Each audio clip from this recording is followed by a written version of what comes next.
رمضان کریم کے آخری 10 دنوں میں 3 اعمال کا اہتمام ضرور کریں۔ نمبر 1، ہر رات 1 روپیہ یا جتنی استطاعت ہو سکے خیرات کریں۔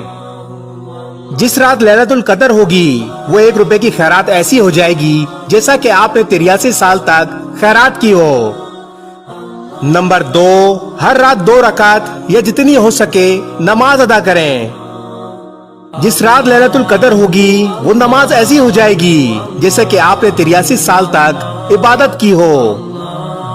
اور نمبر 3، ہر رات 3 بار سورۃ الاخلاص ضرور پڑھیں۔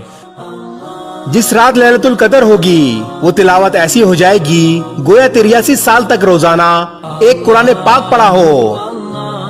یہ معلومات جتنی ہو سکے آگے شیئر ضرور کریں، کیونکہ ہو سکتا ہے آپ کے ایک شیئر سے کوئی اس پر عمل کر لے۔ جزاک اللہ۔